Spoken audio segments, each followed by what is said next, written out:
Mesdames, Messieurs, la dame qui était assise ici en avant-midi, la journaliste qui venait parler de l'invasion des iPads au collège de son fils, a piqué mon orgueil. Parce qu'elle a fait sa présentation sans écran. Alors moi, j'avais un beau petit diaporama. Je l'ai regardé une dernière fois tantôt avec la larme à l'œil. J'ai dit, écoute, tu te reposes cet après-midi, je travaille tout seul, sans écran.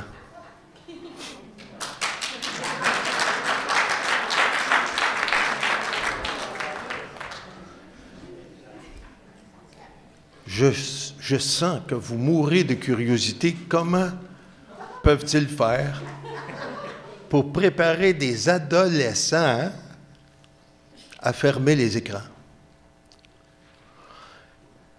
Ce que je vais vous présenter aujourd'hui, c'est le fruit de 13 années d'essais et erreurs. Tout ce qui n'a pas marché, c'est plus dans le programme, on n'a gardé que les choses qui marchent. Et voici essentiellement, résumé en 11 minutes, comment on fait aujourd'hui pour entrer dans un collège. La direction annonce au Télévox, il y a un monsieur qui va venir donner des conférences dans les classes, il vient vous préparer à fermer la télévision. Écoute, j'arrive dans la classe, il me regarde déjà avec le Kalachnikov, qui est un nouvel écran. C'est qui cet oiseau-là, les cheveux gris, plus beaucoup de cheveux, qui va venir nous dire de mettre de côté. Il est passé date. Il va venir nous dire de passer date, de mettre de côté un appareil que lui n'a pas eu la chance d'utiliser quand il avait notre âge.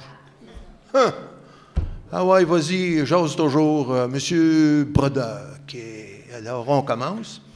Mes chers amis, on m'a invité ici dans cette école parce que semble-t-il qu'il y a des élèves de notre école qui se lèvent le matin, qui partent de chez eux puis qui s'en viennent à l'école. Et leur fun, c'est de trouver quelque chose à faire pour humilier un autre élève. Des fois, il est grand, il prononce ces paroles-là à l'endroit d'un petit. Parfois, il est fort, il prononce ces paroles-là à l'endroit d'un timide, d'un faible. Et semble-t-il que dans toutes les écoles d'Amérique du Nord, il y a des gens qui sont devenus des spécialistes à tirer plaisir de la peine qu'ils peuvent faire à d'autres. Moi, je ne suis jamais venu dans votre école. J'aimerais, s'il vous plaît, que vous preniez une feuille, mettez le chiffre 1 dans la marge, vous allez écrire sur votre feuille les paroles blessantes que vous avez le plus souvent entendues prononcer par des élèves de votre école. Cachez votre réponse, parce que je veux qu'elle vienne de votre cerveau, pas du cerveau de la personne à côté de vous, vous-même. Vous trouvez 3 paroles blessantes. Quand j'ai terminé de poser la question, qu'est-ce que ça veut dire, ça, blessante? Ça veut dire des paroles qui font sentir quelqu'un petit, idiot, épais, niaiseux. Une fois que tu te l'as fait dire, tu ne te sens pas vraiment très joyeux.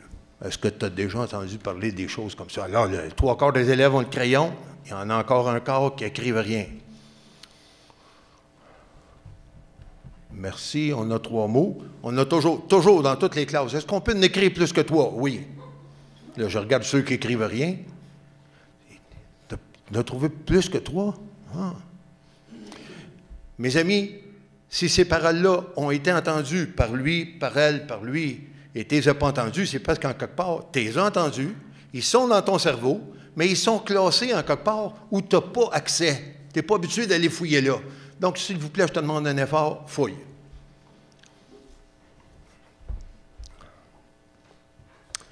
Tout le monde écrit quelque chose. Le plus réticent écrit au moins un mot. L'écriture est terminée. Je vérifie avec vous. Sautez une ligne, j'écris le chiffre 2 dans la marge. J'ai 3 groupes de paroles blessantes que j'entends rapporter dans toutes les écoles où je vais. Le premier groupe de paroles blessantes, c'est des paroles blessantes de type misogyne. Salope, pétasse, pute, vache, etc. Réfléchissez comme il faut. À la ligne numéro 2, parmi ces paroles-là qui servent à blesser quelqu'un parce que la personne est une fille, écris-en un que tu entends plus souvent que les autres. Tous les élèves écrivent. Ceux qui en avaient déjà écrit, ce n'est pas le corps de la classe.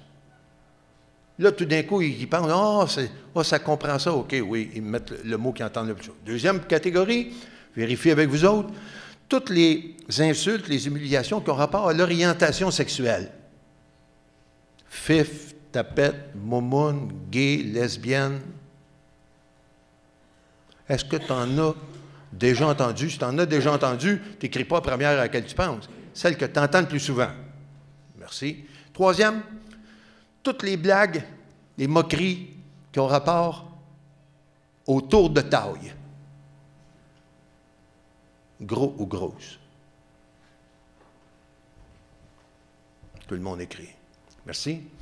Maintenant que c'est écrit sur votre feuille, vous allez regarder tout ce que vous avez écrit à la ligne numéro 1 et là, à la ligne numéro 2, vous avez des choses écrites, et vous encerclez le mot ou la parole que vous entendez le plus fréquemment.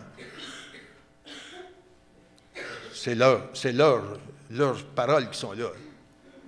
L'encercle. Ligne numéro 3. Il y a des enseignants qui se fichent complètement que ces paroles-là blessantes soient prononcées tous les jours dans leur école.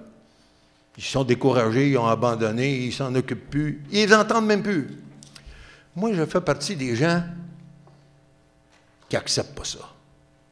C'est pas vrai que pendant des milliers d'années, on s'est battu pour que les enfants pauvres et riches aillent à l'école, que ce soit plus rien que les fils de rois, les fils de nobles qui aillent à l'école, donc que tout le monde ait le droit d'y aller, et moins de savoir qu'un coup qu'on a gagné ça, le droit d'aller à l'école, de s'instruire, d'apprendre un métier, d'apprendre à découvrir des choses, que quelqu'un s'amuse à faire chier un élève de cette école avec des paroles qui sortent de sa bouche et que ses chums trouvent drôle, moi, ça passe pas. C'est pour ça qu'ils m'ont invité dans votre école. J'aimerais que vous me disiez si vous pensez que le directeur de l'école a eu une bonne idée de m'inviter. Vous avez 30 secondes pour donner votre opinion et imaginez-vous pas que vous me faites plaisir en me disant « Ah oui, il a bien fait. » Non, non. Je veux savoir qu'est-ce que tu penses. Go. 30 secondes. Il y a des élèves qui sont là, ils n'écrivent rien, ils ne sont jamais habitués, très rarement habitués à donner leur avis. Ils sont juste habitués à écouter ce que le professeur explique puis donner la bonne réponse. Quatrième, après avoir tenu beaucoup d'heures et d'heures et d'heures et d'heures et de centaines et de milliers d'heures dans différents pays du monde, avec du monde qui cherche comment ça se fait que les jeunes d'aujourd'hui ont du plaisir à écœurer les autres, on a eu un soupçon sur la violence qu'il y avait à la télévision. Est-ce que tu pourrais, à la ligne numéro 4, écrire le nom de 2 programmes ou films ou jeux vidéo qui contiennent beaucoup de violence? Là, vite. J'ai des mains dans les airs, je dis, on peut-tu en écrire plus que 2? Oui. Ligne numéro 5. Il y a 10 ans, 15 ans, un Américain que je vais vous nommer était bon en dessin, a décidé de vérifier s'il pouvait composer une série de dessins animés qui aurait de la popularité. Le gars a inventé une série télévisée, il a pris les dessins, il est allé montrer ça à un poste de télévision. Le poste de télévision dit « Bon, rien, c'est quoi ces faces de gars-là, jaunes, avec des gros yeux, avec le bonhomme, le père qui sac tout le temps, puis qui mange des chips, puis qui rate. Penses-tu que le monde va regarder ça? On te donne 50 000 pour ça. » Le gars est un peu découragé, 50 000. Ah ouais. Première année, succès total. La deuxième année, il a vendu sa série plusieurs millions de dollars. Ce monsieur s'appelle Matt, M-A-T-T, Groening, G-R-O-E-N-I-N-G. Il a interdit à son fils de 7 ans de regarder le programme. À 8 ans, pas le droit. À 9 ans, pas le droit. 10 ans, 11 ans, là, je raconte l'histoire lentement pour garder le suspense. À son 13e anniversaire, le fils n'avait pas encore eu la permission de regarder l'émission faite par son père. Est-ce que toi, tu pourrais fouiller là-dedans, le même endroit où tu as trouvé des mots blessants tantôt, que tu pourrais fouiller là-dedans et essayer de deviner pourquoi Matt Groening interdisait-il à son fils, jusqu'à l'âge de 12 ans, de regarder Les Simpsons? J'ai toujours une main. C'est-tu vrai, monsieur? Eh bien oui. Pourquoi il ne voulait pas? Tu devines. J'ai des explications merveilleuses, je pourrais montrer ça à n'importe quel journaliste. Et l'élève qui regarde le plus Les Simpsons devient mon allié. Pourquoi il devient mon allié? Parce qu'il sait pourquoi Matt Groening ne voulait pas. J'ai donc exercé son jugement critique. Quand je l'ai fait avec Matt Groening, je tente l'expérience avec le lieutenant-colonel David Grossman, qui a enseigné la psychologie au cadre de l'armée américaine pendant 20 ans, à West Point, et qui, en terminant de travailler pour l'armée des États-Unis, prend sa retraite et donne des conférences partout dans le monde sur l'influence des jeux vidéo utilisés par le petit gars à côté de chez vous, ou la petite fille, mais surtout des petits gars, pour gagner des points.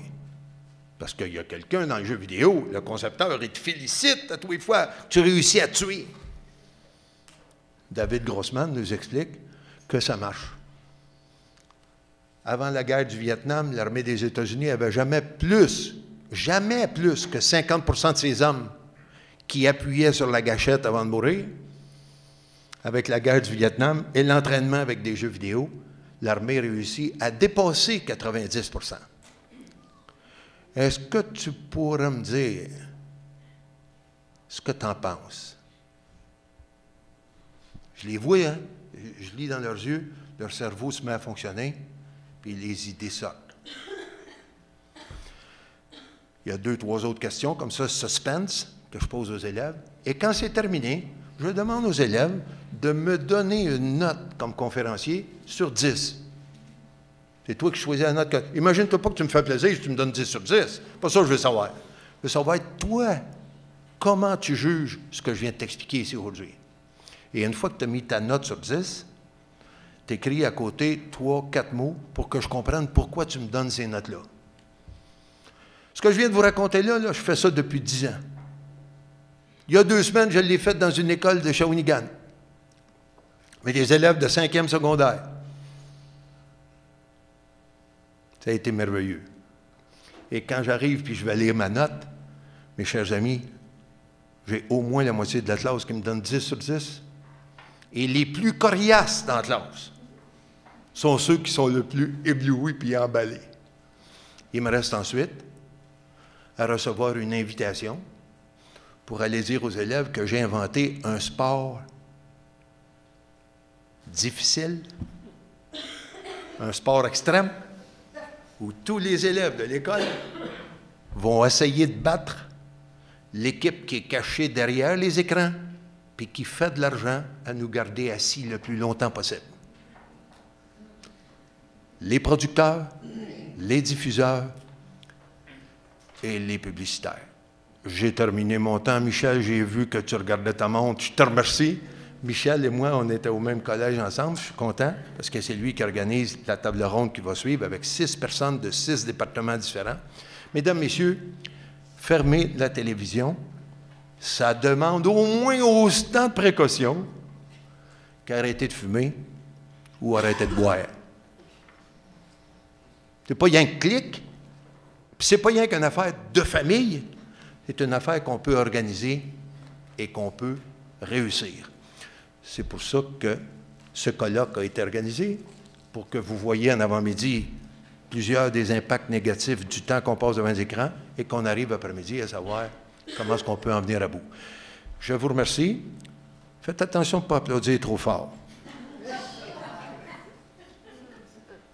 Mais vous pouvez quand même applaudir.